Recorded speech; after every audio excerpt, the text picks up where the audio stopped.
Hello friends, start करते हैं हम। लास्ट लेक्चर में हमने बात की थी पोटेशियम परमैंगनेट की, कि पोटेशियम परमैंगनेट को कैसे बनाया जाता है, लेबोरेटरी में बनाना हो या इंडस्ट्रियल लेवल पर बनाना हो, उसे कैसे तो बनाया जाएगा। और कुछ एक उसके जो रासायनिक गुणधर्म थे उनकी चर्चा हुई थी, जिसमें ताप का प्रभाव हमने सीख लिया और एसिड की प्रेजेंस में वो कैसे बिहेव करता है, ये दो बातें हमने वहाँ की थी। अब हम इस लेक्चर एक बिल्कुल अलग से लेक्चर बनाया जा रहा है पोटेशियम परमैंगनेट से रिलेटेड एक इम्पोर्टेंट कैरेक्टर का। वो इसलिए बनाया जा रहा है क्योंकि ये बहुत ही ज़्यादा इंपॉर्टेंट प्रॉपर्टी है KMnO4 की, इसी चीज़ के लिए फेमस है। तो पोटेशियम परमैंगनेट जिसके लिए वेल नोन है, जिसके लिए सुप्रसिद्ध है, उस रिएक्शन को, उस प्रकृति को, उस नेचर को हम यहाँ डिस्कस करने जा रहे हैं। और वो है KMnO4 की ऑक्सीकारक प्रकृति। कौन सी प्रकृति? ऑक्सीकारक प्रकृति। KMnO4 एक अच्छा ऑक्सीकारक है। क्यों नहीं होगा भाई? इसमें एक बहुत ही स्पेशल बात है, KMnO4 एक गुड ऑक्सीडाइजिंग एजेंट, बहुत अच्छा ऑक्सीकारक है। क्यों है? कारण समझिए आप। KMnO4 में Mn पर +7 चार्ज है। +7 चार्ज का मतलब इलेक्ट्रॉनों की बहुत ज़्यादा कमी है। जिसके पास इलेक्ट्रॉनों की कमी होती है वो क्या करते होंगे? वो तो इलेक्ट्रॉन ग्रहण ही करते होंगे, कम है तो लेगा ही वो। तो KMnO4 क्या करता है? KMnO4 इलेक्ट्रॉन रिसीव करता है। और KMnO4 में स्पेशली कौन रिसीव करता है? KMnO4 में इलेक्ट्रॉन जो रिसीव करता है वो इलेक्ट्रॉन रिसीव किए जाते हैं Mn। जब भी कोई इलेक्ट्रॉन डोनर आएगा तो Mn उसके इलेक्ट्रॉनों को रिसीव करेगा। कौन? Mn उनके इलेक्ट्रॉनों को रिसीव करेगा। और Mn इलेक्ट्रॉनों को ले रहा है तो इलेक्ट्रॉन का ग्रहण करना क्या कहलाता है? वही तो अपचयन है। और जिसका अपचयन होता है उस पदार्थ को ऑक्सीकारक कहते हैं। तो KMnO4 बहुत अच्छा ऑक्सीकारक होता है। प्रश्न हमारे अब दिमाग में दूसरा उठना चाहिए। पहला तो क्लियर हो गया कि ये ऑक्सीकारक क्यों है, क्योंकि Mn पर उच्च धनावेश है, इलेक्ट्रॉन की कमी है, इलेक्ट्रॉनों की दृष्टि से वो कंगाल है, तो वो इलेक्ट्रॉन लूटेगा, ग्रहण करेगा, और इलेक्ट्रॉनों का लुटेरा ही तो ऑक्सीकारक होता है। तो ये इलेक्ट्रॉन जरूर लेगा। अब प्रश्न उठता है कितने लेगा? Mn के पास +7 का मतलब 7 इलेक्ट्रॉनों की उसके कमी है। तो एक KMnO4 को जब मौका मिलता है, जब कोई देने वाला हो, ये लुटेरा है लेकिन काम कब करेगा? जब इसको कहीं किसी को लूटने का मौका मिले। तो किसी के पास इलेक्ट्रॉन हो, कोई इलेक्ट्रॉनों की दृष्टि से धनवान हो, ये इलेक्ट्रॉन देने की प्रवृत्ति रखता हो, तो उसके इलेक्ट्रॉनों को ये ग्रहण कर लेगा। ठीक है। अब एक अणु कितने इलेक्ट्रॉन ग्रहण करेगा? दूसरे प्रश्न की बात करते हैं। कौन सा प्रश्न? कि KMnO4 में Mn पर +7 है, तो ये एक कितने इलेक्ट्रॉन लेगा? 2 लेगा, 3 लेगा, 5 लेगा, 7? कितने इलेक्ट्रॉन ग्रहण करता होगा एक अणु? तो मैं आपको बता दूं KMnO4 में एक जो अणु है KMnO4 का, वो कितने इलेक्ट्रॉन लेगा, ये इस बात पर निर्भर करता है कि वहां का माध्यम कैसा है। KMnO4 जिस सॉल्यूशन में ऑक्सीकारक का काम कर रहा है, ये गैसेज फेज में करेगा नहीं, सॉलिड फेज में करेगा नहीं, एक्वस सॉल्यूशन में करेगा। तो पानी में जहां KMnO4 को आपने डाला था, वहाँ का उस माध्यम का, उस एक्वस सॉल्यूशन का, उसकी नेचर कैसी है? वो एसिडिक है, बेसिक है, या न्यूट्रल है? ये बहुत इंपॉर्टेंट कहानी होती है। तो यहाँ से एक बहुत ही महत्वपूर्ण जानकारी मैं KMnO4 की आपको देता हूँ। बस यही अपने आप में बहुत इंपॉर्टेंट चीज़ है। KMnO4 में Mn +7 है। अगर इसको मौका मिले तो ये इलेक्ट्रॉन ग्रहण करना स्टार्ट कर दे। ठीक है। अब ध्यान दीजिए, अगर मीडियम एसिडिक है, कैसा है? मीडियम एसिडिक है। अगर अम्लीय माध्यम है, एसिडिक मीडियम है, तो एसिडिक मीडियम में क्या होता है? एसिडिक मीडियम में एक KMnO4 का अणु 5 इलेक्ट्रॉन, कितने इलेक्ट्रॉन जी? 5 इलेक्ट्रॉन ग्रहण कर लेता है। 5 इलेक्ट्रॉन ग्रहण कर लेगा। 5 इलेक्ट्रॉन ग्रहण करेगा तो Mn पर +7 था, 7 है, 5 इलेक्ट्रॉन मिल गए। कितने प्लस बचे? केवल 2 ही प्लस बचे। तो वहां पानी में आपको KMnO4 नहीं, Mn+2 आइन, मैग्नेस आइन देखने को मिलेंगे। आपको मैं बता दूं, KMnO4 का जो सॉल्यूशन होता है, इसका जो एक्वस सॉल्यूशन होता है, उसके बारे में हम चर्चा कर ले। तो इसका जो एक्वस सॉल्यूशन, उसका कलर होगा, और वो भी charge transfer from ligand to metal. Already discussion हो चुका है। चार्ज ट्रांसफर के कारण ये कलरफुल होता है। कैसा कलर होता है? तो जब ये सॉलिड होता है तब तो ये पर्पल होता है, सॉलिड होता है तब तो कैसा होता है? पर्पल होता है। लेकिन जब ये एक्वस सॉल्यूशन में है तो एक्वस सॉल्यूशन में ये कैसा है? इसका एक्वस सॉल्यूशन पिंक कलर का है। तो ये पिंक कलर का KMnO4 का सॉल्यूशन था। इसको एसिडिक इसको इलेक्ट्रॉनों की जरूरत थी। एसिडिक मीडियम में कोई इलेक्ट्रॉन देने वाला मिल गया तो उसके 5 इलेक्ट्रॉन एक ने ले लिए और आकर के वो Mn+2 में बदल गया। और Mn+2 किस कलर का है? ये आप पहले बात कर चुके हैं। ये बहुत ही हल्के पिंक कलर का, लाइट पिंक कलर का होता है। इतना हल्का गुलाबी होता है कि वो दिखता ही नहीं है, इसलिए हम इसको क्या मान लेते हैं कि ये रंगहीन है। ध्यान दीजिए, अम्लीय माध्यम में अगर KMnO4 को कोई इलेक्ट्रॉन देने वाला आ जाता है तो वो पिंक कलर से, इसका एक्वस सॉल्यूशन पिंक है, पिंक कलर से, कौन से कलर में? कलरलेस, इसमें चेंज हो जाएगा। तो पिंक कलर अगर कलरलेस हो रहा रहा है, इसका मतलब मीडियम कैसा है, एसिडिक है, और उसको कोई इलेक्ट्रॉन डोनर आ चुका है, कोई इलेक्ट्रॉन देने वाला आ चुका है, रेडॉक्स रिएक्शन वहां स्टार्ट हो चुकी है। ठीक है, नेक्स्ट देखिए, अगर आपके पास ये मीडियम जो है वो एसिडिक नहीं हो, कैसा हो मीडियम, अगर आपके पास जो मीडियम है वो स्ट्रॉन्ग बेसिक हो, कैसा हो, स्ट्रॉन्ग बेसिक, बहुत ही प्रबल क्षारीय हो। ठीक है, इसका मतलब केमनोफोर का आपने स्ट्रॉन्ग बेस के साथ फ्यूज किया है, जो मैं लास्ट लेक्चर में बात भी कर चुका हूं। ध्यान दीजिए, बेसिक सॉल्यूशन में परमैग्नेट नहीं, मैग्नेट आयन ज्यादा स्टेबल होते हैं। कौन से, मैग्नेट। मेथड ऑफ प्रिपरेशन याद कीजिए, बताया मैंने आपको वहां। अगर बेसिक सॉल्यूशन है तो फिर परमैग्नेट नहीं, मैग्नेट आयन स्टेबल होगा। मतलब ये किस में कन्वर्ट होगा, ये कन्वर्ट होगा MnO4-2। कौन सा आयन है, दिस इज मैग्नेट आयन, तो ये मैग्नेट आयन में कन्वर्ट हो जाएगा। ओके जी, मैग्नेट में कन्वर्ट कर दिया हमने। तो इसमें Mn पर कितना बेस है, Mn पर प्लस है, पहले कितना था, +7 था, +7 से प्लस हुआ, मतलब कितने इलेक्ट्रॉन ग्रहण किए होंगे, इसने ग्रहण कर लिए जी 1 इलेक्ट्रॉन। तो क्षारीय माध्यम में एक प्रबल क्षारीय माध्यम में एक अणु, केमनोफोर का एक अणु केवल 1 इलेक्ट्रॉन ग्रहण कर पाता है। ठीक है, और मैग्नेट का कलर कैसा है, ये तो आपने डिटेल से देख ही लिया। मैग्नेट जो है वो ग्रीन कलर का है, तो अगर पिंक कलर ग्रीन कलर में चेंज हो रहा है, इसका मतलब क्या हो, कलर से भी क्वेश्चन आ सकता है, ध्यान दीजिए। तो फिर मीडियम आपसे पूछे तो हमें बताना है कि वो स्ट्रॉन्ग बेसिक है, pH 1-2-3 के आसपास वहां हो, वो सॉरी स्ट्रॉन्ग बेसिक है तो pH 11-12-13 इसके आसपास वहां मिलेगी आपको। ठीक है, और फाइनली और क्या हो सकता है, फाइनली ये भी हो सकता है कि इसमें केमनोफोर को जो सॉल्यूशन मिले वो सॉल्यूशन स्ट्रॉन्ग बेसिक नहीं हो, कैसा हो, वीक बेसिक, यानी वो कैसा हो, दुर्बल क्षारीय हो। वीक बेसिक या फिर न्यूट्रल हो, उदासीन हो, यानी सॉल्यूशन या तो उदासीन मिले हमें या फिर दुर्बल क्षारीय मिले। तो उदासीन या दुर्बल क्षारीय मिल गया अगर, तो ये कन्वर्ट हो जाएगा MnO2, जिसमें Mn +4 में है। तो कुल मिलाकर क्या करेंगे, 7 + 4 से +4 में आएगा ये। तो ये कितने इलेक्ट्रॉन, 3 इलेक्ट्रॉन ग्रहण करेगा। केमनोफोर कितने इलेक्ट्रॉन ग्रहण करता है, ये केमनोफोर के मूड पर डिपेंड करता है। केमनोफोर में Mn +7 में, अभी कितने इलेक्ट्रॉन ग्रहण करेगा, ये इस बात पर डिपेंड नहीं करता कि देने वाला कौन है, केमनोफोर को कितने लेने हैं, ये केमनोफोर की मूड पर डिपेंड करता है, इस पर डिपेंड नहीं करता देने कौन है। ठीक है, अगर एसिडिक मीडियम में बड़ा मजा आता है, उसको मूड बहुत अच्छा होता है केमनोफोर का, तो एसिडिक मीडियम में वो क्या करेगा, वो कहेगा 5 इलेक्ट्रॉन लाओ, एक अणु को 5 चाहिए, समझ में एक। अगर वो दुर्बल क्षारीय उदासीन है तो फिर 3 चाहिए। ठीक है, और अगर प्रबल क्षारीय है तो एक को केवल 1 ही चाहिए। तो वहां ये MnO2 जो कि एक ब्लैक सॉलिड है, तो वो ब्लैक सॉलिड के अंदर कन्वर्ट हो जाएगा। तो कलर के हिसाब से भी क्वेश्चन आता है, तो आप देख लीजिए। ठीक है, ये यहाँ ग्रीन में चेंज हो रहा है, वो वहाँ कलरलेस है, और यहाँ पर ये ब्लैक सॉलिड में कन्वर्ट हो रहा है। तो कलर के हिसाब से क्वेश्चन होता है, तो भी हम यहाँ सेट कर लेंगे। ओके, अब एक चीज मैं आपको बताता हूँ, किसी एक अणु के द्वारा कितने इलेक्ट्रॉन ग्रहण किए जा रहे हैं, इस आधार पर उसका तुल्यांकी भार निर्धारित होता है। केमनोफोर का तुल्यांकी भार क्या होगा जी, तो वो रिएक्शन पर डिपेंड करेगा। अणु भार केमनोफोर का 158 है। केमनोफोर जो है, इस केमनोफोर के अणुभार की यहां से एक अच्छा क्वेश्चन आता है, तो आप उसको यहीं पे क्लियर कर लीजिए। केमनोफोर का अणुभार कितना होता है, तो केमनोफोर का अणुभार है 158। कितना है, 158, जिसे मैं कैपिटल M कंसीडर कर लेता हूं यहाँ पे। ये 158 है केमनोफोर का अणुभार।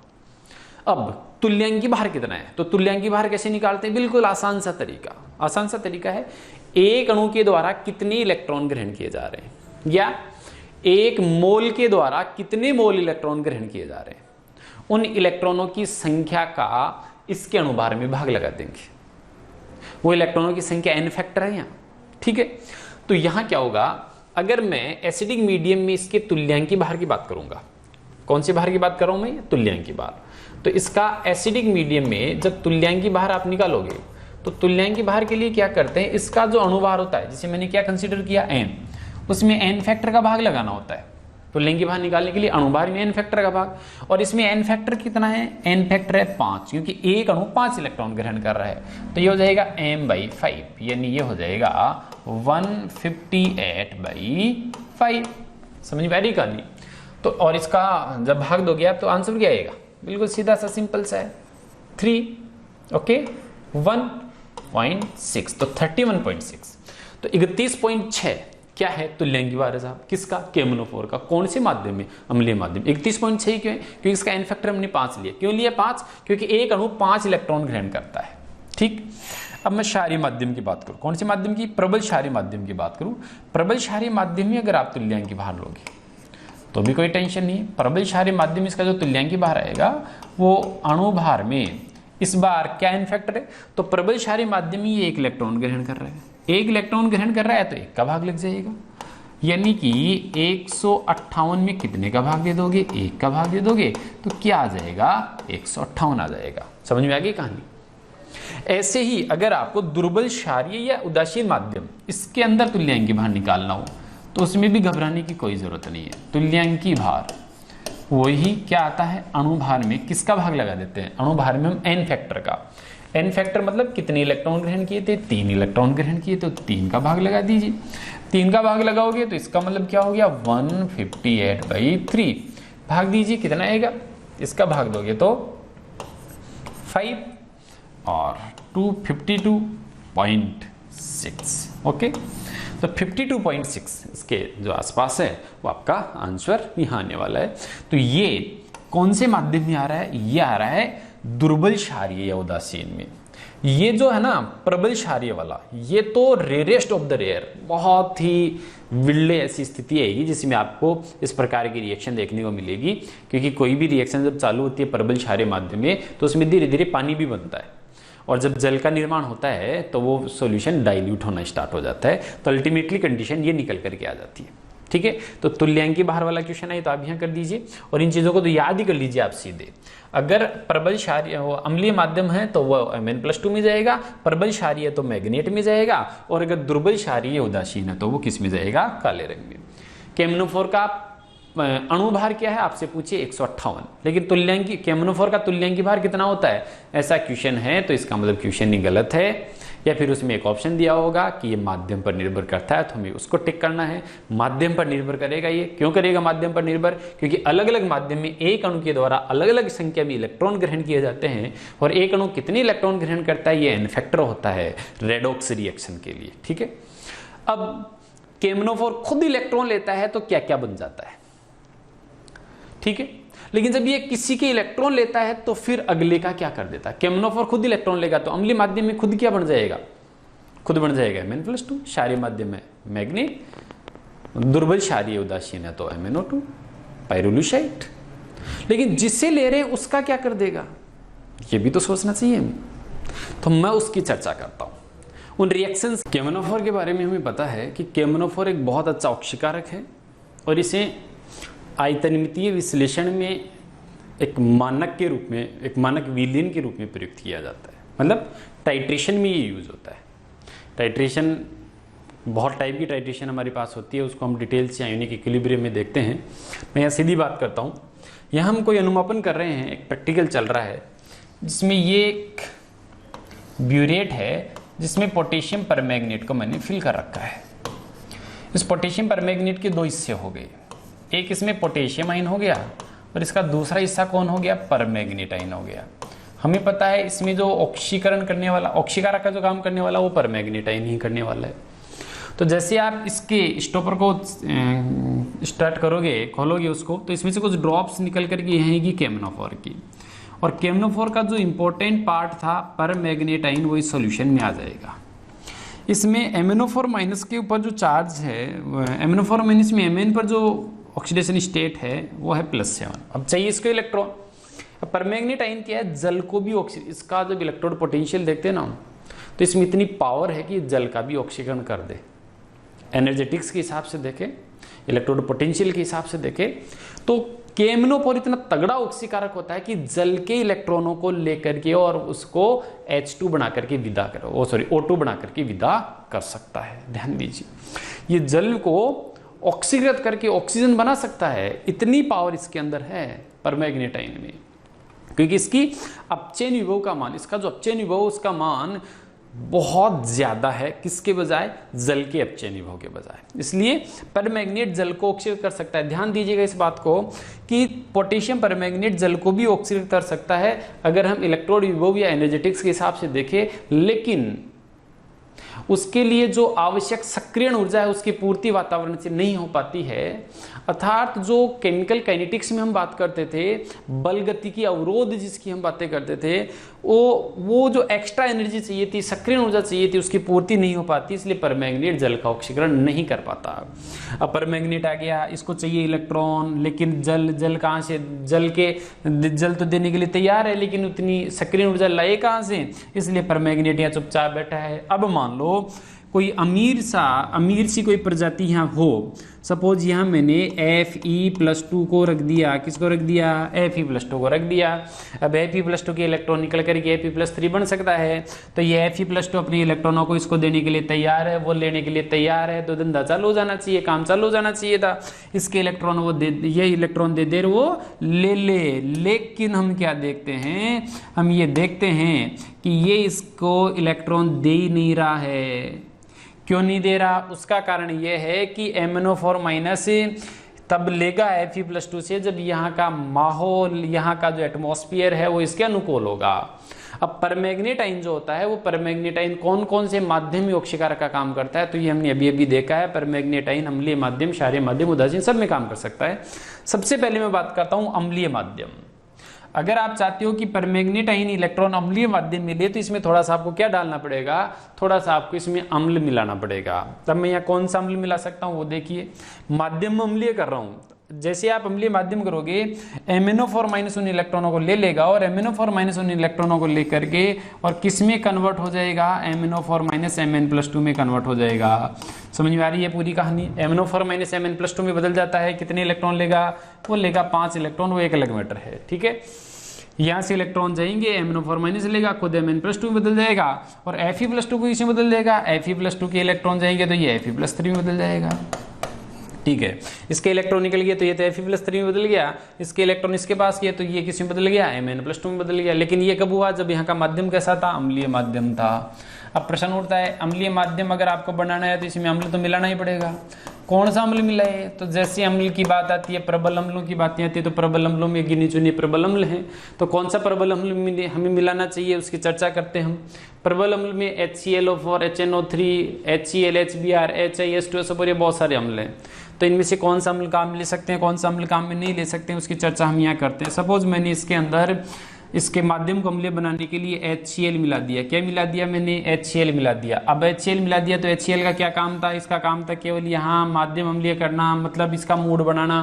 किसका मूड बनाना, MnO4- का। किस बात का मूड बनाना, कि इसके इलेक्ट्रॉन ग्रहण करना चालू कर दो। तो इसको हमने एक अम्ल के लिए डाला था कि वहां जाकर के अम्लीय माध्यम बना देना, लेकिन होगा क्या, जैसे इसका मूड बनेगा, मूड अम्लीय माध्यम बनेगा, ये इसके इलेक्ट्रॉन लूटना चालू कर देगा, इसके इलेक्ट्रॉन ग्रहण करना चालू करेगा। लेकिन साथ में दूसरी प्रॉब्लम हो जाएगी। दूसरी प्रॉब्लम क्या हो जाएगी, प्रॉब्लम ये हो जाएगी कि ये इसके इलेक्ट्रॉन नहीं, ये इसके इलेक्ट्रॉनों को भी ग्रहण करना चालू कर देगा, क्योंकि परमैग्नेट आयन में इतनी दम है, इतनी ताकत है, इतनी पावर है कि ये HCl में जो Cl- है, HCl में कौन है, ये Cl- है, Cl- के इलेक्ट्रॉनों को ये ग्रहण कर लेता है और Cl- का माइनस हटा देता है और Cl2 गैस बना देता है। तो कुल मिला के कहानी क्या हुई, परमैग्नेट का जो सॉल्यूशन है, उस सॉल्यूशन में माध्यम अम्लीय बनाने के लिए कभी भी HCl को प्रयुक्त मत कर लेना। क्यों नहीं करना HCl को प्रयुक्त, क्योंकि HCl को प्रयुक्त कर लिया तो ये HCl को ऑक्सीकृत कर देगा। परमैग्नेट आयन में इतनी पावर है, इसका रिडक्शन पोटेंशियल इतना ज्यादा है कि वो क्लोराइड को किसी में ऑक्सीकृत कर देता है, क्लोरीन में। अब आप HCl को ही प्रयुक्त नहीं कर पाए तो HBr को कहाँ से करोगे, क्योंकि जिसने Cl- के निकाल दिए वो Br- के तो निकालेगा ही निकालेगा। मतलब हम HCl ही नहीं, हम HBr भी यूज नहीं कर सकते। HBr करोगे तो उसका भी ऑक्सीकरण कर देगा, और हम तो HI भी यूज नहीं कर सकते।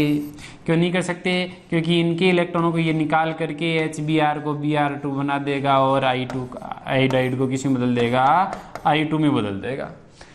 HF हम इसलिए काम में नहीं लेंगे क्योंकि HF एक दुर्बल अम्ल है। तो माध्यम अम्लीय अच्छा हो इसलिए प्रबल अम्ल ही हम यहाँ काम में लेंगे।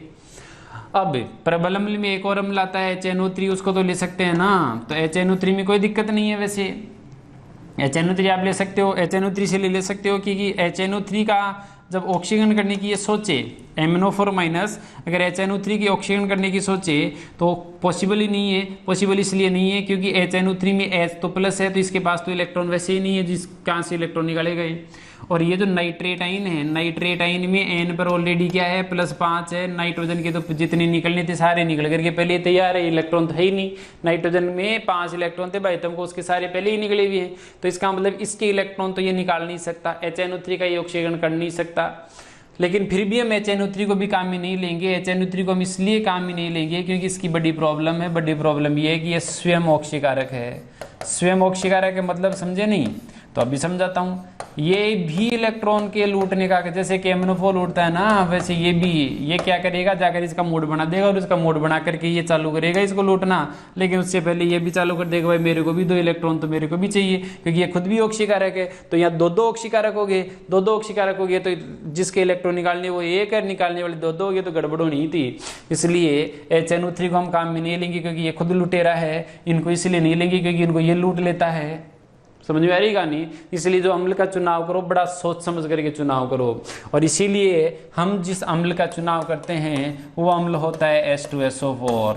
इसलिए अम्लीय माध्यम बनाने के लिए सदैव हमें किसको यूज लेना चाहिए, सदैव हमें H2SO4 का यूज लेना चाहिए। H2SO4 न तो ऑक्सीकारक है डाइल्यूट, क्योंकि एक्वस सॉल्यूशन रहेगा तो डाइल्यूट ही रहेगा वो, तो H2SO4 डाइल्यूट होता है तो न तो ऑक्सीकारक होता है और न H2SO4 जो होता है उसका ऑक्सीकरण ये कर पाता है, क्योंकि H2SO4 में सल्फर पहले ही अपनी उच्चतम ऑक्सीकरण अवस्था में है, पहले से ही +6 में है, और +6 में है तो इसके क्या इलेक्ट्रॉन निकालेगा, ये पॉसिबल है, यहाँ पर नहीं है। तो ये एक बहुत ही आसान सा बड़े मज़ेदार सा पॉइंट हमने यहाँ सीख लिया। क्या पॉइंट सीखा कि KMnO4 का जो KMnO4 के लिए अम्लीय माध्यम बनाना होता है ना, उस अम्लीय माध्यम को बनाने के लिए आप हेलोजन अम्ल यूज न ले, क्योंकि इनका ये ऑक्सीकरण कर देगा। हाँ, HNO3 को क्यों नहीं लेना है, क्योंकि HNO3 खुद ऑक्सीकारक है तो ये भी ऑक्सीकरण चालू कर देगा, तो फिर यूज किसे ले, हम H2SO4 का यूज ले।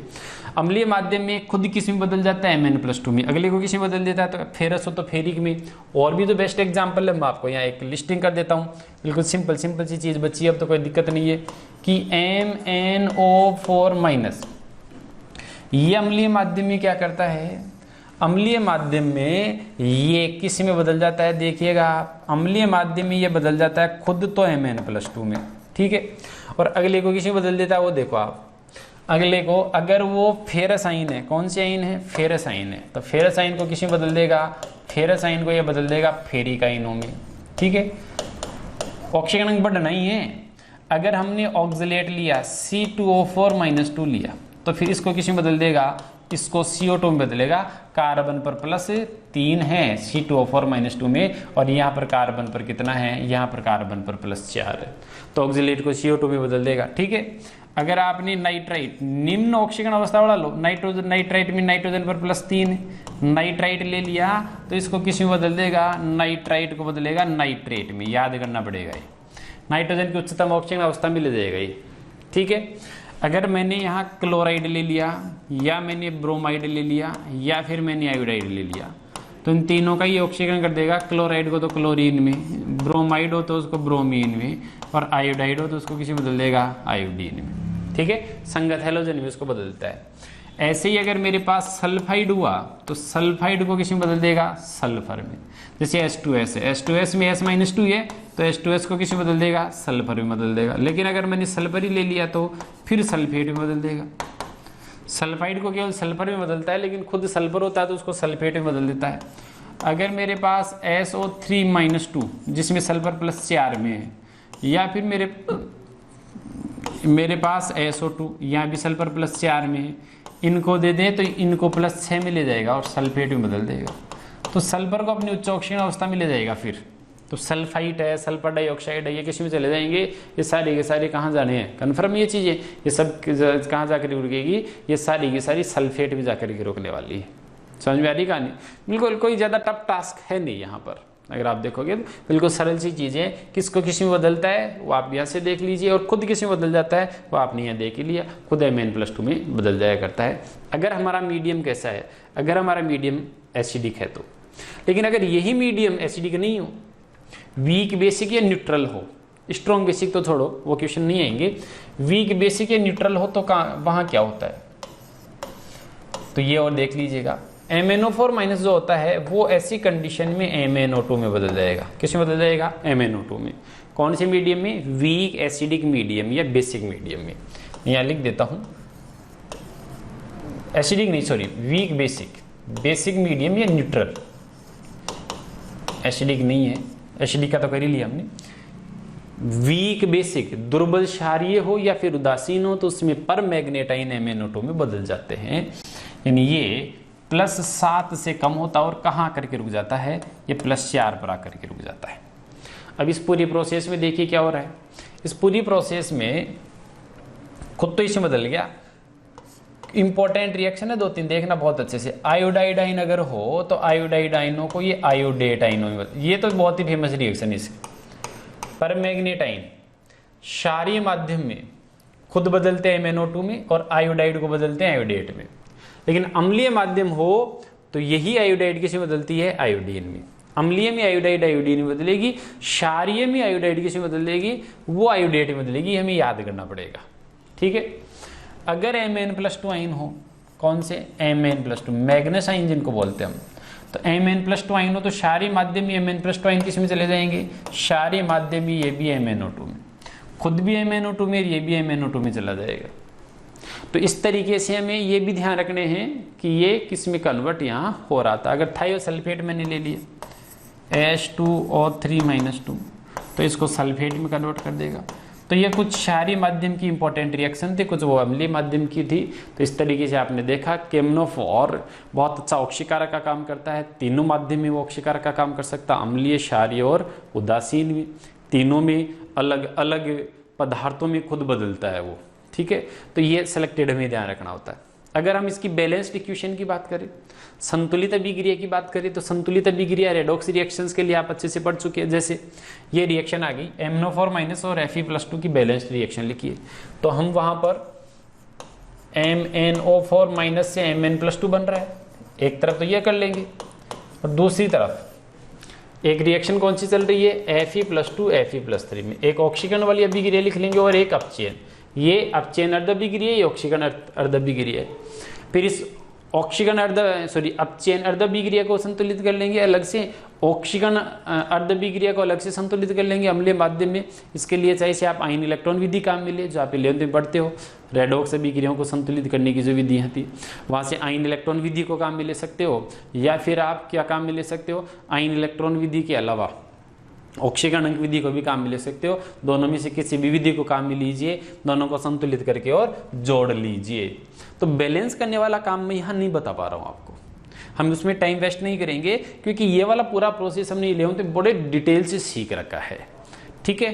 तो वो चीज़ मैं आपके लिए छोड़ रहा हूँ। फिर भी अगर आपको कोई दिक्कत हो तो आप वहाँ पर जो ग्रुप में आपको दिया हुआ है, जहाँ आप अपने डाउट्स को भेज सकते हैं, आप वहाँ डालिए, और वहाँ आपको उसका प्रॉपर सॉल्यूशन भी मिल जाएगा फिर बैलेंस करने का। और ज़्यादा ही दिक्कत आ रही है तो फिर एक अलग सी वीडियो अपलोड कर दिया जाएगा जिसमें आप बैलेंसिंग सीख पाओगे। मैं उम्मीद करता हूँ आप यहाँ से बैलेंसिंग कर लोगे। लेकिन इससे रिलेटेड एक बहुत अच्छा क्वेश्चन है जो कंपटीशन एग्जाम्स में खूब रिपीट होता है। ऐसे क्वेश्चन को आप कैसे हैंडल करेंगे वो चीज़ें मैं आपको सिखाता हूँ। वो देखिए क्या है, एक सीधा सा क्वेश्चन आता है, मान लो आपके पास FeNO3 का होल ट्वाइस, ये एक कोई कंपाउंड है और इसका ऑक्सीकरण हम KMnO4 से करने वाले हैं, ठीक है। इसका ऑक्सीकरण KMnO4 से करवा रहे हैं। ये फेरस नाइट्रेट है और KMnO4 इसका ऑक्सीकरण करने वाला है। तो क्या क्या बनेगा, पहले तो हम ये आइडिया लगाए। देखिए यहाँ पर दो आयन है, एक धनायन और एक ऋणायन है। धनायन जो है वो कौन है, वो Fe+2 है, और जो ऋणायन है वो कौकौन है, वो NO3- है। दोनों आयनों को अच्छे से देख लिया। अब फेरस का ऑक्सीकरण हो सकता है क्या और नाइट्रेट का ऑक्सीकरण हो सकता है कि, दोनों आयनों को चेक किया करो। तो यहाँ आपको पता चलेगा कि नाइट्रेट आयन जो है इनका ऑक्सीकरण नहीं हो सकता, क्योंकि नाइट्रेट में नाइट्रोजन ऑलरेडी +5 में, तो +5 से ज्यादा क्या करोगे नाइट्रोजन का, तो इसका तो ऑक्सीकरण हो नहीं सकता। हाँ, फेरस आयनों का ऑक्सीकरण हो सकता है, समझ में आ गई कहानी। और फेरस आयनों का ऑक्सीकरण होगा तो फेरस आयन किस में बदल जाएंगे, फेरस आयन बदल जाएंगे फेरिक आयनों में। तो फेरस तो बदल गया फेरिक में, ठीक है। और ये खुद KMnO4 किस में बदल जाएगा, खुद KMnO4 Mn+2 में बदल जाएगा, अगर आपने माध्यम कैसा ले रखा है, माध्यम आपने अम्लीय ले रखा है। अब यहाँ प्रश्न क्या उठता है वो देखिए, प्रश्न ये उठता है कि अगर मैं इसका 1 मोल लूं तो उसके लिए कितने मोल के MnO4 की जरूरत पड़ेगी, या अगर इसका 1 मोल ले तो इसके लिए इसके कितने मोल की जरूरत पड़ने वाली है। दोनों ही तरफ से क्वेश्चन आ सकते हैं, तो दोनों ही चीज़ों को आपको बड़े आसानी से और इजी वे में टैकल करनी है। उसका पूरा कॉन्सेप्ट मैं आपको यहाँ सिखा देता हूँ, ठीक है। देखिए आप, कहानी क्या है। कहानी यह है कि अगर मैं इसके 1 मोल की बात करूं तो इसका 1 मोल कितनी इलेक्ट्रॉन निकाल देता है बताइए मेरे को। नाइट्रेट में से कोई इलेक्ट्रॉन निकलेगा नहीं, एक Fe है, एक Fe में से 1 इलेक्ट्रॉन निकलेगा, तो ये 1 इलेक्ट्रॉन निकालता है केवल, ठीक है। ये लेता है इलेक्ट्रॉन, तो इसका 1 मोल इसके 1 मोल को कितनी इलेक्ट्रॉनों की जरूरत पड़ेगी। तो यहाँ Mn+7 में है, वहां Mn+2 में आएंगे, तो इसके 1 मोल को चाहिए कितने इलेक्ट्रॉन, 5 इलेक्ट्रॉन। अब एग्जाम में क्या क्वेश्चन आता है, आपको क्वेश्चन मिल सकता है 1 मोल के MnO4 को पूर्णतः, ये क्वेश्चन आते हैं खूब रिपीट होते हैं, को पूर्णतः अपचयित करने के लिए, को पूर्णतः अपचयित करने के लिए, पूर्णतः अपचयित करने के लिए कितने मोल FeNO3 फेरस नाइट्रेट की आवश्यकता होगी। ये एक सिंपल सा क्वेश्चन हो गया हमारे पास, ठीक है, की आवश्यकता होगी। ओके, तो अब इसमें बताइए मेरे को, इसके 1 मोल के लिए इसके कितने मोल चाहिए। तो क्या, कहां से स्टार्ट करेंगे हम। हमें पता है कि अगर मैंने इसका 1 मोल ले लिया तो मेरे को चाहिए 5 इलेक्ट्रॉन। अगर मैंने KMnO4 का 1 मोल लिया है, आसानी से देखते जाइए क्वेश्चन को कैसे पढ़े आप। 1 मोल लिया को क्या है आपने, ये लिया 1 मोल, ये 1 मोल, पहले ये फाइनल करे, तो 1 मोल KMnO4 मैंने ले लिया। ओके, अगर मैंने ये 1 मोल ले लिया तो मेरे को चाहिए 5 इलेक्ट्रॉन, किसी भी हालत में 5 इलेक्ट्रॉन चाहिए, ठीक है। कितने इलेक्ट्रॉन की जरूरत है मेरे को, 5 इलेक्ट्रॉन। आएंगे कहां से ये इलेक्ट्रॉन, इसमें से निकलेंगे, ठीक है। तो यहां से मेरे को कितने इलेक्ट्रॉन निकालने हैं, 5 इलेक्ट्रॉन। 5 इलेक्ट्रॉन निकालने मेरे को, 5 मोल इलेक्ट्रॉन निकाल ले। इसके 1 मोल के लिए 5 मोल इलेक्ट्रॉन चाहिए, ये 5 मोल इलेक्ट्रॉन यहां से निकलेंगे। अब हमें बताया इसके 1 मोल से तो 1 इलेक्ट्रॉन निकलेगा, 1 मोल इलेक्ट्रॉन निकलेगा। तो चूंकि इसके 1 मोल से निकलता है 1 मोल इलेक्ट्रॉन, तो फिर हमें क्या करना पड़ेगा, 5 इलेक्ट्रॉन निकालने के लिए स्टार्ट हम यहां से कर देंगे। चूंकि 1 मोल इलेक्ट्रॉन, अगर 1 मोल इलेक्ट्रॉन की जरूरत पड़ती तो उसके लिए ले लेते हम 1 मोल फेरस नाइट्रेट, उसके लिए 1 मोल फेरस नाइट्रेट लेते। अगर 1 मोल इलेक्ट्रॉन चाहिए होते तो 1 मोल फेरस नाइट्रेट ले लेते, लेकिन हमें कितने चाहिए, हमें तो चाहिए 5 मोल इलेक्ट्रॉन। तो 5 मोल इलेक्ट्रॉन के लिए क्या लेंगे आप, 5 मोल के लिए आपको ये 5 मोल फेरस नाइट्रेट लेना पड़ेगा। समझ में आएगी कहानी। तो यहां से चीजें क्लियर हो गई कि इसके 1 मोल के लिए यहां से मेरे को 5 मोल लेने पड़ेंगे। लेकिन इसका उल्टा भी क्वेश्चन आ सकता है। उल्टा क्वेश्चन क्या आ सकता है वो देखिए आप, ये जो KMnO4 है, इस KMnO4 की जगह ये हम 1 मोल ले लें। क्लियर होगी। 1 मोल फेरस नाइट्रेट के लिए कितने मोल KMnO4 की आवश्यकता होगी ये बताओ आप। तो अब क्वेश्चन ऐसे आ गया, ऐसे क्वेश्चन आ गया तो कोई दिक्कत नहीं है, हम हमारी जो चीजें उनको दोबारा से सुधार लेंगे। क्या करेंगे हम, हमें पता है यहां पे क्या पता हमें कि 1 मोल के लिए 1 मोल ये लिया है मैंने फेरस नाइट्रेट, और इसको पूर्णतः अपचयित नहीं, अब यहां क्या करना पड़ेगा, ऑक्सीकृत, क्योंकि उसका ऑक्सीकरण होता है। तो इसको पूर्णतः मेरे को क्या करना है, ऑक्सीकृत करना है। इसके 1 मोल को पूरी तरह से ऑक्सीकृत करना है मेरे को। तो अगर इसके 1 मोल को पूरी तरह ऑक्सीकृत करोगे तो 1 मोल इलेक्ट्रॉन ही निकलेंगे। समझ में आएगी कहानी। अब यहां से 1 मोल इलेक्ट्रॉन निकल रहे हैं तो यहां भी 1 मोल इलेक्ट्रॉन ही मिलेंगे। तो इसको हमें कितने मोल इलेक्ट्रॉन देने हैं, केवल 1 मोल इलेक्ट्रॉन देने। यहां से ये 1 मोल लिया तो 1 मोल ही निकलेंगे, 1 मोल निकलेंगे तो 1 मोल ही पहुंचेंगे। तो इसको कहते हैं कि भाई हमारे पास तो 1 मोल ही है, अपने हिसाब से एडजस्ट हो जाओ। तो इसे पता था कि अगर 5 मोल इलेक्ट्रॉन आते तब तो ये 1 मोल चाहिए था, लेकिन इधर से 5 मोल आई नहीं, इधर से तो 1 ही आ रहा है। तो हम क्वेश्चन को कैसे सोल्व कर लेंगे, चूंकि अगर 5 मोल इलेक्ट्रॉन आते, कितने इलेक्ट्रॉन, 5 मोल इलेक्ट्रॉन आते, तब तो 1 मोल के MnO4 चाहिए था। कितने मोल के MnO4 चाहिए था तब तो, 1 मोल चाहिए था। लेकिन अभी 5 इलेक्ट्रॉन नहीं आ रहे। कितने इलेक्ट्रॉन आ रहे हैं? अभी तो 1 इलेक्ट्रॉन आ रहा है, तो फिर 1/5 मोल KMnO4 की आवश्यकता आपको यहां पड़ने वाली है। समझ में आ रही होगी कहानी? बिल्कुल आसान सी चीज है। या फिर एक दूसरा एग्जाम्पल, और अच्छा एग्जाम्पल, सपोज आपने यहां पर जो लिया है कंपाउंड, वो ले लिया फेरस ऑक्सलेट C2O4 का होल ट्वाइस। फेरस ऑक्सलेट ले लिया, और फेरस ऑक्सलेट के लिए आपने ले लिया साथ में KMnO4, और माध्यम आपने ले लिया अम्लीय। ठीक है ना? अब यहां कहानी स्टार्ट होगी और क्वेश्चन आ गया आपके पास। क्या क्वेश्चन आ गया? 1 मोल FeC2O4 का होल ट्वाइस के लिए कितने मोल KMnO4, कितने मोल KMnO4 की आवश्यकता होगी? मान लो ये क्वेश्चन आपके पास आ गया। कैसे सोल्व करोगे इसको? तो जो मैंने अभी बताया उस सिस्टम को स्टार्ट कर दो। सबसे पहले तो आप देखो कि इसका जो 1 मोल है उसमें से कितने इलेक्ट्रॉन निकल सकते हैं। तो इसके 1 मोल में देखिए कहानी, ये यहाँ Fe किस में था? +2 में था। इसमें 2 आइन, मैंने पहले बता दिया। सबसे पहले आप इसको आइनों में बांट लीजिए। इसके कितने आइन है? इसके 2 आइन है। एक कौन सा आइन है? एक है Fe+2, और एक कौन है? एक है C2O4-2। फेरस आइन है और एक ऑक्सलेट आइन है। तो अब KMnO4 फेरस आइन को तो ऑक्सीकृत करके कहाँ ले जाएगा? फेरस को तो ले जाएगा ये फेरिक में। ये भी हमने देखा था, फेरस फेरिक में बदलेगा और ऑक्सलेट CO2 में बदलेगा। समझ में आ रही है कहानी? अब यहाँ ये +2 था, ये हो गया +3। ओके, एक Fe में से 1 इलेक्ट्रॉन निकल गया। C2O4-2 में C पर +3 होता है, और CO2 में C पर क्या होता है? +4 होता है। समझ में आई कहानी? बिल्कुल आसान सी चीज है। तो यहाँ क्या हो रहा है? एक C2O4 में टोटल 2 कार्बन है।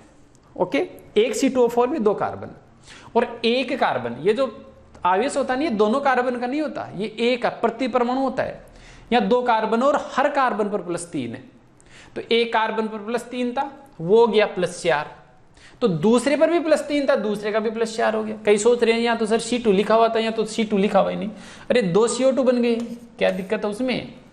कितनी CO2 बन जाएगी उसमें क्या फर्क पड़ रहा है? आप तो एक कार्बन में क्या बदलाव आया वो देखो। आप तो कार्बन +3 था, वहां कार्बन +4 हो गया। तो एक कार्बन में 1 प्लस बढ़ गया, तो 2 कार्बन में 2 प्लस बढ़ गए। समझ में आएगी कहानी? तो एक कार्बन में से 1 इलेक्ट्रॉन निकला तो 3 से 4 हो गया, दूसरे में भी 1 निकला, 3 से फिर 4 हो गया। तो एक C2O4 निकालती है 2 इलेक्ट्रॉन। एक C2O4 कितने इलेक्ट्रॉन निकाल रहा है? 2 इलेक्ट्रॉन। अब यहाँ कितने C2O4 है? 2 C2O4 है। तो एक C2O4 में से 2 निकल रही थी, 2 C2O4 में से कितने निकलेंगे? 4 निकलेंगे। समझ आ रही कहानी? तो 4 इलेक्ट्रॉन तो इसके निकल गए, पर 1 इलेक्ट्रॉन इसका निकल गया, यानी टोटल कितने निकल गए? ये 5 इलेक्ट्रॉन निकल गए। और KMnO4 आपको पता है अम्लीय माध्यम में किसमें बदलता है? KMnO4 तो Mn+2 में आता है ना, और Mn+2 में आ रहा है, तो इसका मतलब इसको कितनी चाहिए? इसको चाहिए 5 इलेक्ट्रॉन। कितने इलेक्ट्रॉन चाहिए इसको? 5।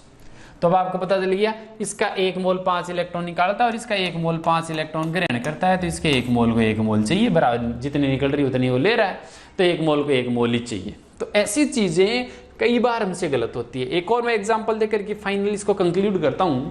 एक फाइनल एग्जांपल हम वो ले लेते हैं, और फाइनल एग्जांपल में मैं फेरस नाइट्रेट को लेता हूं, फेरस नाइट्राइट को मैंने ले लिया।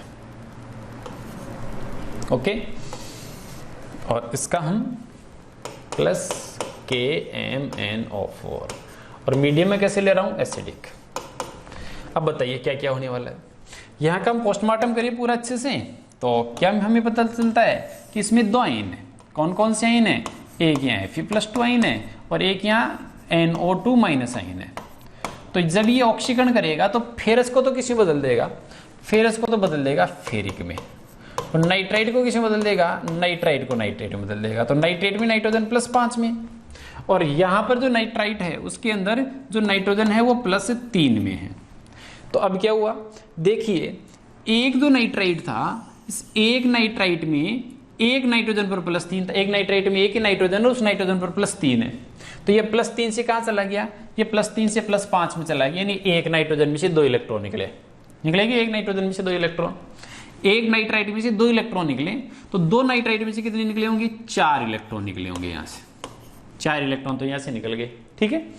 और फेरस किस में बदल गया, फेरस फेरिक में बदल गया, तो यहाँ से 2 निकले, उसके अंदर वो सॉरी यहाँ +2 था, ये कहाँ चला गया +3 में, तो एक इसका निकला, तो एक इसका निकल गया, 4 इसके निकल गए, दोनों मिलाकर कितने हो गए, दोनों मिलाकर के 5 निकल गए। और आपको बताइए तो 5 ही लेता है कि केमनोफोर अम्लीय माध्यम में, तो इसका मतलब इसके 1 मोल के लिए इसके 1 मोल की ही जरूरत पड़ेगी, ठीक है। कर लोगे ना आराम से, एक एक आयन को चेक करना, एक एक आयन को कंसीडर करिए और फिर हमें किसी क्वेश्चन का आंसर देना है, उसमें कभी भी कहीं भी किसी भी प्रकार की कोई जल्दबाजी हमें वहां शो नहीं करनी है, इस बात का आप ध्यान रखें। जैसे आपके पास क्वेश्चन आ गया फेरिक Fe2SO3 का होल थ्राइस, ओके। तो आपके पास जो क्वेश्चन आ गया वो आ गया फेरिक सल्फाइड, इसको केमनोफोर के द्वारा ऑक्सीकृत करवा रहे हैं और मीडियम कैसा है, एसिडिक है। अब बताइए क्या होगा। तो यहाँ पर पहले हम ये देखेंगे कि ये जो कंपाउंड हमें दिया है इसमें कौन कौन से आयन है। यहाँ आप देखोगे तो एक आयन हमें मिलेगा Fe+3 का और एक आयन हमें मिलेगा SO3-2 वाला, ठीक है। अब हमें पता है Fe+3 का और ऑक्सीकरण नहीं हो सकता, लेकिन सल्फाइड का होगा, और सल्फाइड का होकर के क्या बनेगा, सल्फाइड का सल्फेट बनेगा। सल्फेट में सल्फर +6 में और सल्फाइड में जो सल्फर है वो +4 में, यानी एक सल्फर में से कितने इलेक्ट्रॉन निकल रहे हैं बताइए आप। तो एक सल्फर जो 4 था वो 6 गया, तो एक सल्फर में से 2 इलेक्ट्रॉन निकल रहे हैं। कितने इलेक्ट्रॉन निकल रहे हैं, 2 इलेक्ट्रॉन निकल रहे हैं। तो एक सल्फाइड 2 इलेक्ट्रॉन निकालता है। यहाँ कितने सल्फाइड है, यहाँ 3 सल्फाइड है, तो टोटल कितने इलेक्ट्रॉन निकलेंगे, 6 इलेक्ट्रॉन। कितने इलेक्ट्रॉन निकल रहे हैं भाई, यहाँ से 6 इलेक्ट्रॉन निकल रहे हैं इसके 1 मोल में से 6 मोल, या एक अणु में से 6 अणु। तो अगर 1 मोल में ये लेता हूं तो मेरे को मिलते हैं 6 मोल इलेक्ट्रॉन। और इसका 1 मोल कितने लेता है, ये तो खुद किस में आता है, खुद Mn+2 में आता है, ये तो बहुत पहले हम देख चुके अच्छे से। तो इसका जो 1 मोल होता है ये कितने इलेक्ट्रॉन लेता है, इसका 1 मोल लेता है 5 इलेक्ट्रॉन या 5 मोल इलेक्ट्रॉन। वह एग्जाम में क्वेश्चन आ गया हमारे पास कि इसके 1 मोल के लिए इसके कितने मोल है। इसका 1 मोल 6 निकालता है, इसका 1 मोल 5 लेता है, तो बैलेंस बिगड़ गया ना, इम्बैलेंस हो गया। अगर ये 1 मोल होगी तो ये तो 6 निकालेगा, 6 निकालेगा तो ये तो 5 लेता है, तो फिर ये ज्यादा लेनी पड़ेंगी अपने को। समझ में आ रही है। तो क्वेश्चन आ जाता है कि अगर आपने ये 1 मोल लिया तो फिर ये कितने लिए होंगे, बैलेंस करना पड़ेगा मामले को। तो अगर मनीष के 1 मोल लिए तो कितने इलेक्ट्रॉन निकले, 6 इलेक्ट्रॉन निकले। अब 6 इलेक्ट्रॉन इसको दिलवाओ, तो हमें पता है चूंकि 5 के लिए 1 खूब था, अगर 5 इलेक्ट्रॉन है तब तो फिर 1 मोल केमनोफोर खूब है, ठीक है। 5 के लिए 1 मोल चाहिए, 1 इलेक्ट्रॉन के लिए कितना चाहिए, 1/5 मोल, ओके।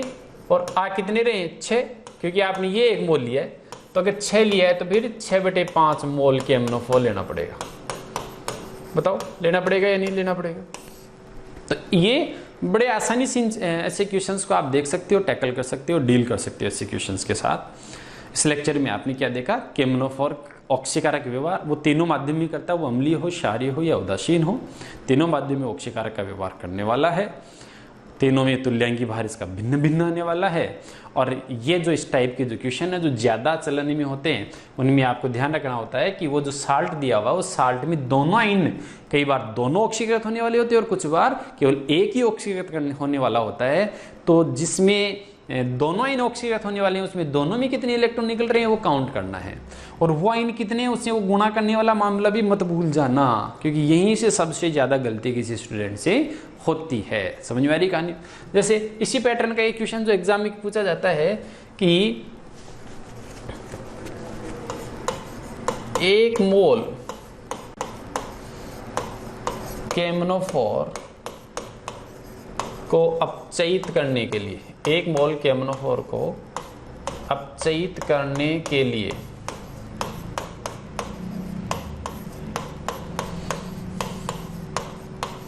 किसके न्यूनतम मोलों की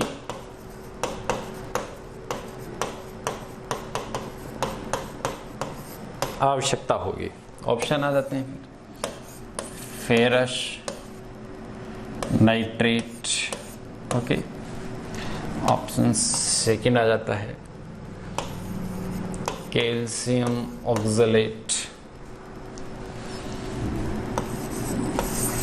ऑप्शन थर्ड आ जाता है कॉपर सल्फाइड।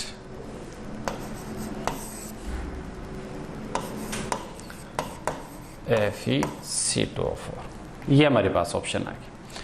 अब हमें आंसर देना होता है। तो देखिए, 1 मोल KMnO4 को अपचित करना है तो हमें चाहिए 5 इलेक्ट्रॉन, ओके।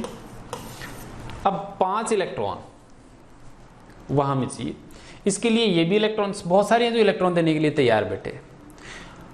हमें वो लेना है जिसके कम मोलों की जरूरत पड़े, और कम मोलों की जरूरत कब पड़ेगी? जब अगला एक अणु ही ज्यादा इलेक्ट्रॉन निकालता हो। अकेला ही बहुत सारी निकालता हो तो फिर उसकी कमी जरूरत पड़ेगी हमें। तो एक अणु ही ज्यादा इलेक्ट्रॉन निकालता हो, उसके बारे में भी पोस्टमार्टम चालू कर देना चाहिए। यहां से देख लो आप, नाइट्रेट में इलेक्ट्रॉन निकलते नहीं है तो फेरस में से निकलेंगे तो एक फेरस में से एक इलेक्ट्रॉन निकलेगा। कैल्शियम में से निकलते नहीं है, ऑक्सलेट में निकलेंगे, एक कार्बन का एक निकलता है, 2 कार्बन के 2 निकलेंगे। कॉपर का निकलता नहीं है, सल्फर का निकलता है, सल्फर +4 में सल्फाइड से सल्फेट बनेगा तो एक में से 2 निकलेंगे। यहाँ भी, यहाँ Fe का भी निकलेगा और ऑक्सलेट का भी, क्योंकि Fe+2 में है तो एक तो इसका निकल जाएगा, और एक ऑक्सलेट में एक कार्बन से एक निकलता है, 2 से 2 निकलेंगे, तो टोटल कितने निकल जाएंगे? इसके 3 निकल जाएंगे। और जब 3 निकल गए तो इसका मतलब इसके कम मोलों से काम चल जाएगा, क्योंकि ये ज्यादा इलेक्ट्रॉन निकाल करके देता है। तो सबसे कम मोल इसके चाहिए। जैसे ज्यादा मोल पूछ ले तो ज्यादा उसके चाहिए तो कम इलेक्ट्रॉन निकाल करके देता हूं, तो उसके बहुत सारे चाहिए फिर। तो ज्यादा में आपका यह आंसर सही होता है और कम में आपका ये वाला आंसर सही है। तो इस तरीके जो मोल कॉन्सेप्ट से मिक्स करके क्वेश्चन पूछ लिए जाते हैं, उनका आप बड़ी आसानी से डील कर सकते हो, सॉल्व कर सकते हो।